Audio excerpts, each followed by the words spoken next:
अस्सलाम वालेकुम नाजरीन, मैं मोहम्मद असलम हुसैन सियासत की खबरों में आप सबका इस्तकबाल करता हूँ। हिंदुस्तान में कोरोना वायरस के केसेस की रफ्तार पर लगाम लगाने की तमाम तर कोशिशें रंग लाती नजर नहीं आ रही है। मुल्क में कोरोना केसेस के साथ साथ मरने वालों की तादाद में भी हर दिन इजाफा देखा जा रहा है। वजारत सेहत की जानिब से इतवार की सुबह जारी अपडेट के मुताबिक मुल्क में अब तक 8,49,553 लोग इस वायरस की लपेट में आ चुके हैं। वहीं कोरोना की वजह से अब तक 22,674 लोगों की जान भी जा चुकी है। हिंदुस्तान की कई रियासतों ने हफ्ते को कोरोना वायरस के केसों में तशवीशनाक इजाफे के पेश नज़र अपनी इंसदादी मंसूबों के तहत लॉकडाउन नाफिज कर दिया है, जिनमें से एक लॉकडाउन की मुद्दत 2 दिन भी है। कर्नाटक, आसाम, अरुणाचल प्रदेश और मेघालय इन रियासतों में शामिल हैं जिन्होंने मुख्तलिफ मियाद के लिए चुनिंदा इलाकों में लॉकडाउन का ऐलान किया है।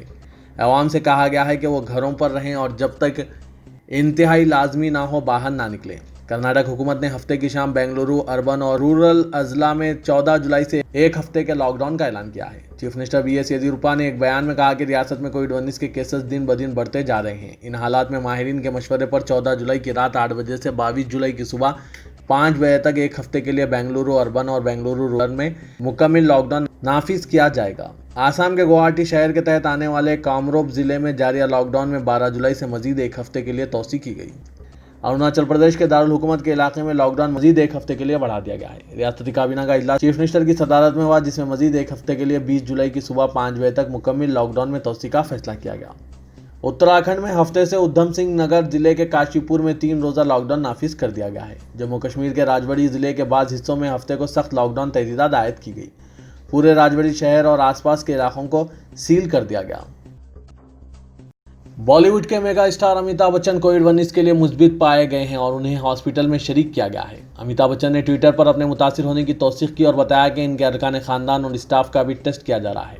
अमिताभ बच्चन ने ट्विटर पर तौसीक की कि वह गुज़िश्ता 10 दिनों से बाद लोगों के साथ काम कर रहे थे और मैंने इनसे दरख्वास्त की है कि वो अपना टेस्ट करवाएं। बॉलीवुड के कई अदाकारों ने अमिताभ बच्चन की जल्द सेहत याबी के लिए नेक ख्वाहिशात का इजहार किया। मालूम हुआ है कि अमिताभ बच्चन को नानावती हॉस्पिटल में शरीक किया गया है। अमिताभ बच्चन ने ट्वीट किया है कि हॉस्पिटल का अमला ओहदेदारों को इत्तला दे रहा है। ज़राए ने बताया कि इनकी हालत मुस्तहकिम है और इन्हें सांस लेने में मामूली तकलीफ हो रही है। रात देर गए मौसूला एक इत्तला के मुताबिक अमिताभ बच्चन के बेटे और अदाकार अभिषेक बच्चन भी वायरस के लिए मुस्बित पाए गए हैं, जबकि इनकी अहलिया जया भादुरी और इनकी बहू ऐश्वर्या राय बच्चन को कोई टेस्ट मनफी आया है। वज़ीर-ए-आज़म नरेंद्र मोदी ने दिल्ली में कोविड-19 की सूरत हाल पर काबू पाने के लिए मरकज़, रियासत और मुकामी ओहदेदारों की कोशिशों की तारीफ की और हिदायत दी कि कौमी दारुल हुकूमत के पूरे इलाके में वबा की रोकथाम के लिए ऐसा ही अप्रोच इख्तियार किया जाए। वज़ीर-ए-आज़म ने मुल्क के मुख्तलिफ हिस्सों में कोविड-19 की सूरत हाल और मुख्तलिफ रियासतों की तैयारी की हालात का जायजा लेने के बाद ट्विटर पर लिखा कि इन इलाकों में जहाँ इन्फेक्शन बहुत ज़्यादा है, इंसदादी सरगर्मियों, रहनुमाई और करीबी नज़र रखी जानी चाहिए। मरकजी वजीर बराए माही परवरी और मवेशी परवरी गिरिराज सिंह ने कहा कि मुल्क को अगर तरक्की याफ्ता ममालिक की फहरिस्त में लाना है तो आबादी पर काबू पाने के लिए सख्त कानून की ज़रूरत है, जो तमाम लोगों और मजहब पर यकसां लागू होना चाहिए। गिरिराज सिंह ने आज आलमी यौम आबादी पर अपने ट्विटर पर एक वीडियो जारी किया। उन्होंने कहा कि कभी आबादी एक ज़रूरत होती है और कभी यह बोझ बन जाती है। बेगूसराय से रुकने पार्लियामेंट ने कहा कि आज हिंदुस्तान में आबादी तेज़ी से बढ़ रही है। मुल्क की आबादी दुनिया की मजमूई आबादी का 18% से ज़ायद हिस्सा है, जबकि ज़मीनी रकबा सिर्फ 2% है और पानी सिर्फ 4% है। यही नहीं, ज़ेर ज़मीन पानी की सतह भी मुसलसिल कम हो रही है। उन्होंने चीन का जिक्र करते हुए कहा कि आज इसके तरक्की याफ्ता होने के पीछे 1979 में वहाँ लाया गया आबादी पर काबू पाने वाला कानून है। चीन में यह कानून नहीं होता तो वहाँ की आबादी में 60 करोड़ का इजाफा होता। गिरिराज सिंह ने कहा कि मुल्क में बढ़ती हुई आबादी आज हमारे लिए एक चैलेंज बन गया है। अगर हम तरक्की याफ्ता ममालिक के बराबर खड़े होना चाहते हैं तो हमें आबादी पर लगाम लगानी होगी और इसके लिए एक सख्त कानून की ज़रूरत है, जो तमाम लोगों और मजहब पर यकसां नाफिज होगा। उत्तर प्रदेश के कानपुर में पुलिस एहलकारों के कत्ल के बाद विकास दुबे के मुबैना इनकाउंटर ने पुलिस कार्रवाई पर कई सवाल खड़े कर दिए हैं। इसी वजह से उत्तर प्रदेश पुलिस अब विकास दुबे का पूरा नेटवर्क खत्म करने के लिए दर पे है। इसने रियासत में तो कार्रवाई शुरू ही कर दी है, साथ ही दीगर रियासतों की पुलिस से भी राब्ते में है, ताकि जहां जहां विकास के साथी या नेटवर्क मौजूद होने का इम्कान हो वहां वहां कार्रवाई की जा सके। इस सिलसिले में महाराष्ट्र ATS को एक बड़ी कामयाबी हाथ लगी है। इसने कानपुर में पुलिस एहलकारों का कत्ल करके फरार होने वाले विकास दुबे के 2 साथियों को मुंबई से गिरफ्तार किया है। ये गिरफ्तारी पुलिस ऑफिसर दया नाइक की सरबराही में हुआ, जो ATS ने की है। इनमें से एक इनामी मुलजिम भी बताया गया है। इस गिरफ्तारी के बाद एक बार फिर ये उम्मीद बंधी है कि विकास दुबे के मुबैना इनकाउंटर से जो राज इसके साथ खत्म हो गए थे वो इसके साथी से हासिल किए जा सकेंगे और इनके आकाओं के नाम भी मंजर-ए-आम पर आ सकेंगे। उत्तर प्रदेश के कानपुर में पुलिस पर हमला करने वाले गैंगस्टर विकास दुबे का जिस ड्रामाई अंदाज में इनकाउंटर किया गया है, इस पर अपोजिशन की जानिब से मुसलसिल सवाल उठाए जा रहे हैं और इस मामले की आला सतह जांच का मुतालबा किया जा रहा है। लेकिन अब यह मामला सुप्रीम कोर्ट भी पहुंच गया है। एडवोकेट अनूप अवस्थी ने सुप्रीम कोर्ट में पिटीशन दाखिल करते हुए इस मामले की सीबीआई या फिर एनआईए से जांच कराने का मुतालबा किया है। अर्जीगुजार का कहना है कि फौरन सजा देने के नाम पर पुलिस अब कानून अपने हाथ में ले रही है। अर्जीगुजार ने न सिर्फ विकास दुबे बल्कि इसके साथियों के इनकाउंटर की भी एनआईए और सीबीआई से जांच कराने की गुजारिश की है। आरबीआई के गवर्नर शक्तिकांत दास ने यह तस्लीम किया है कि कोरोना वायरस मुल्क की मईशत और शोबे सेहत के लिए गुज़िश्ता 100 साल का सबसे बड़ा बहरान है, जिसके सबब मैन्युफैक्चरिंग और मुलाजमतों पर मनफी असरात मरतब हुए हैं। गवर्नर शक्तिकांत दास 7वें SBI banking and economics conclave से खिताब कर रहे थे। शक्तिकांत दास ने कहा कि कोरोना वायरस ने दुनिया भर में मौजूदा निज़ाम, मेहनत और सरमाया की रफ्तार को कम कर दिया है। आरबीआई ने मुआशी निज़ाम को महफूज रखने और मौजूदा बहरान के दौर में मईशत को ताउन देने के लिए कई अहम इक़दाम किए हैं, जिनमें उभरते हुए जोखम के शिनाख्त करने के लिए अपनी ऑफ साइट निगरानी का निज़ाम मजबूत बनाना इंतहाई अहम है। मुंतखब हुकूमत को मनसूबाबंद तरीके से गिराने का जो खेल कर्नाटक से शुरू हुआ था वो अब राजस्थान तक पहुंचता नजर आ रहा है। बीजेपी ने पहले कर्नाटक में कांग्रेस और जेडीएस की मुत्तहिदा हुकूमत को छीन लिया, इसके बाद मध्य प्रदेश की कमलनाथ हुकूमत को भी गिरा दिया और अब राजस्थान की अशोक गहलोत हुकूमत के खिलाफ इसने सियासी साजिश शुरू की है, जिस पर कांग्रेस ने शदीद रद्दअमल जाहिर किया है। राजस्थान के वज़ीर आला अशोक गहलोत ने बाकायदा प्रेस कॉन्फ्रेंस करके बीजेपी पर इल्ज़ाम आयद किया है कि वो कांग्रेस के अरकान असेंबली की खरीदारी कर रही है और एक एक रुकन असेंबली को 25-25 करोड़ रुपए देने का वादा किया गया है। वहीं दूसरी जानिब ज़राए के मुताबिक मेंबरान असेंबली की खरीदारी के मामले में बीजेपी के 2 लीडरान भरत मलानी और ब्योर के अशोक सिंह के नाम सामने आ चुके हैं। उत्तर प्रदेश में गुज़िश्ता 24 घंटों में रिकॉर्ड 1400 से भी ज़ायद कोरोना मरीज सामने आए हैं, जबकि इस दौरान 2 डजन से भी ज़ायद अफराद ने दम भी तोड़ दिया है। इस तरह कोरोना के कुल मरीज 35,000 से ज़ायद और मुंजमला अमवात की तादाद 900 से ऊपर हो जा चुकी है। कोरोना की शिद्दत में इजाफे के पेश नज़र रियासती हुकूमत लॉकडाउन में मज़ीद तोसी कर सकती है। इसका इशारा वज़ीर आला के सरकारी ट्वीट और चंद अहम लोगों के बयानात से मिल रहे हैं। फिलहाल उत्तर प्रदेश में लॉकडाउन तो है, मगर इसकी मुद्दत 13 जुलाई की सुबह तक ही है। यह लॉकडाउन 10 जुलाई से रात 10 बजे से नाफिजुल अमल है। गुज़िश्ता 24 घंटों में उत्तर प्रदेश में रिकॉर्ड 1403 नए मरीज सामने आए हैं, जबकि इस दौरान 28 अफराद की मौत हुई है।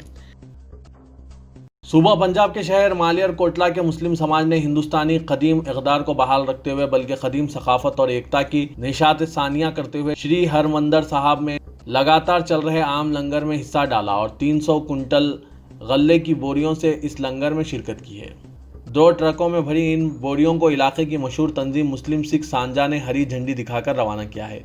इस मौके पर जत्थेदार भाई रणजीत सिंह ने कहा कि मालेर कोटला सदा ही सिख मुस्लिम भाईचारे की मिसाल पेश करता रहा है। पंजाब का ये वाहिद शहर है जिस पर तकसीम भी असरअंदाज नहीं हुई थी कि उस वक्त महाराजा पटियाला और नवाब मालेर कोटला का आपस में मुआहदा था।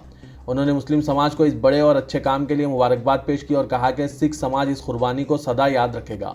मुस्लिम सिख सांझा के सदर डॉक्टर नसीर अहमद ने कहा कि यह हिंदू मुस्लिम एकता और भाईचारा और रवादारी की बेहतरीन मिसाल है कि मुस्लिम समाज और सिख समाज दोनों ने ही मिलकर हरमंदर साहब के लंगर के लिए गल्ले की 300 बोरियां इकट्ठा की है, जिन्हें दोनों ही समाज के मुअज्जिजीन ने एकता जिंदाबाद के नारों के साथ हरमंदर भेजा है। महाराष्ट्र के जलगांव शहर में कोरोना इन्फेक्शन को खत्म करने के लिए जिला कलेक्टर ने 7 से 13 जुलाई के दरमियान लॉकडाउन का ऐलान किया है, लेकिन क़वायद की खिलाफवर्जी करते हुए 65 शहरियों को जो बगैर किसी वजह के बाहर निकले हैं, इनको दफ़ा 188 के तहत कार्रवाई की गई और लगभग 14,000 रुपये जुर्माने वसूल किए गए। जिला कलेक्टर ने जलगांव, भासवाल और अमलेनर में मंगल 7 जुलाई तक, पीर 13 जुलाई तक बंद कर दिया गया है। महाराष्ट्र के चीफ मिनिस्टर उद्धव ठाकरे ने कहा है कि मुंबई का सलम इलाका धारावी कोरोना वायरस को फैलने से रोकने के लिए एक आलमी रोल मॉडल के तौर पर उभरा है। उन्होंने ये बात एक ऐसे वक्त कही जब WHO ने भी धारावी की सताइश की है। WHO के डायरेक्टर जनरल टेड्रस ने कहा कि दुनिया में कई ऐसी मिसालें हैं जिनके जरिए बताया गया कि अगर वबा शदीद हो तब भी इसे काबू में किया जा सकता है। जनुआ में वर्चुअल प्रेस कॉन्फ्रेंस से खिताब करते हुए WHO चीफ ने कहा कि ऐसी बाज़ मिसालें इटली, स्पेन और जनूबी कोरिया में है। मुंबई के गुंजान आबादी इलाके धारावी की भी मिसाल दी जा सकती है। उद्धव ठाकरे ने कहा कि धारावी ने दुनिया को बताया कि कोरोना वायरस के फैलाव को डिसिप्लिन और सामाजिक कोशिशों के जरिए रोका जा सकता है।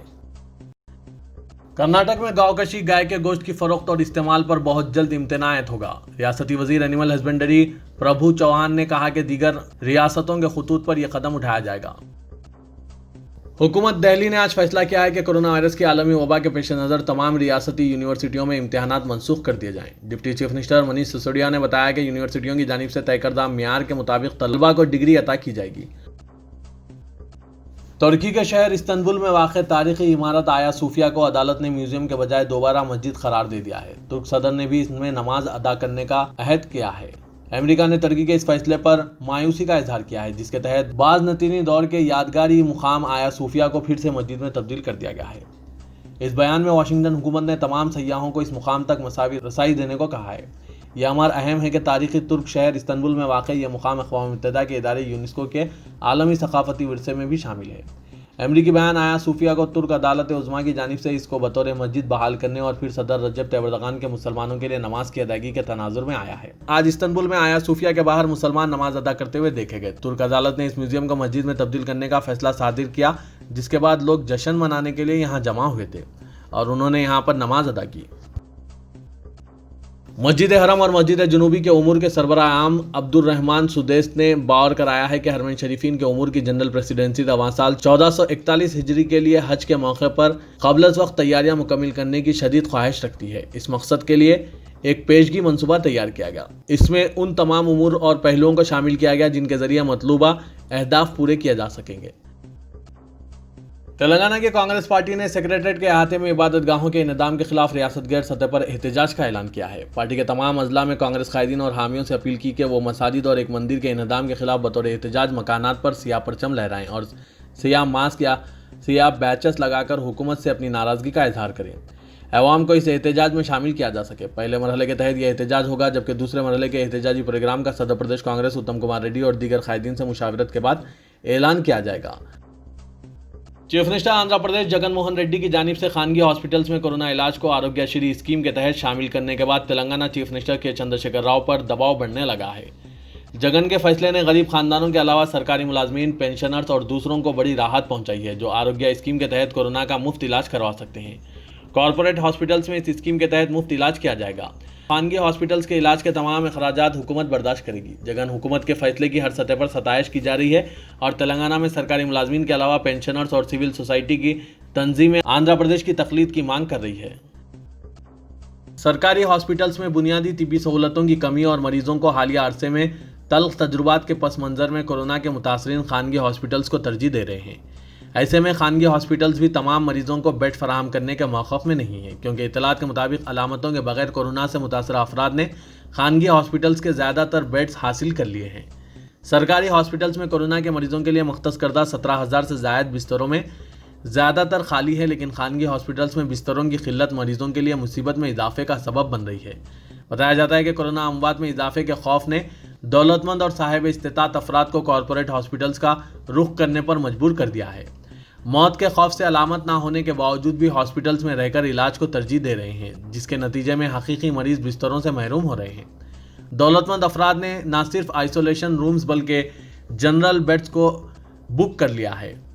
हालांकि अलामत ना होने पर मरीज का घर पर बेहतर इलाज किया जा सकता है। हुकूमत के मंजूरा 30 खानगी हॉस्पिटल्स में बिस्तरों की तादाद 3,000 है और वो जायद चार्जेस वसूल कर रहे हैं। इसके बावजूद बिस्तरों पर दौलतमंद अफराद का कब्जा है। रियासत तेलंगाना में कोरोना के मरीजों की तादाद में कुछ कमी आ रही है और हफ्ते के दिन एक दिन में जुमला 1,178 केसेस रिपोर्ट हुए हैं और 9 अमवात की भी इत्तला है, जिनसे अब तक मरने वालों की तादाद 348 हो गई है। कोरोना मरीजों की तादाद में इजाफे की एक अहम वजह सेहतयाब होने वाले मरीजों में दोबारा मर्ज का पाया जाना शामिल है। Indian council for medical research की गाइडलाइंस के मुताबिक कोरोना से सेहतयाब होने वाले मरीज को चंद दिनों तक होम क्वारंटाइन रखा जाना चाहिए, लेकिन गाइडलाइंस के बारे में उस वक्त उलझन पैदा हो गई जब हॉस्पिटल से डिस्चार्ज के बाद कई मरीजों में दोबारा कोरोना की अलामत पाई गई है। तेलंगाना के बशमूल कई रियासतें काउंसिल फॉर मेडिकल रिसर्च की गाइडलाइंस पर अमल कर रहे हैं। शहर में बाज़ मामलात मंजर आम पर आए, जिसमें गवर्नमेंट हॉस्पिटल से 10 दिन के इलाज के बाद एक हफ्ता तवील होम क्वारंटाइन और 10 दिन के सेल्फ क्वारंटाइन के बावजूद मरीज में दोबारा कोरोना पॉजिटिव पाया गया। काम पर वापसी से कबल जब टेस्ट करवाया गया तो दोबारा पॉजिटिव निकला। इन हालात में मरीज क्या करें, इस बारे में हुक्काम भी जवाब देने से कासिर रहे। डॉक्टर्स ने बताया कि बाज़ मामलात में अदम एहतियात के सबब दोबारा कोरोना जाहिर हो रहा है और इससे दीगर अफराद में भी फैलने के इम्कानात बढ़ चुके हैं।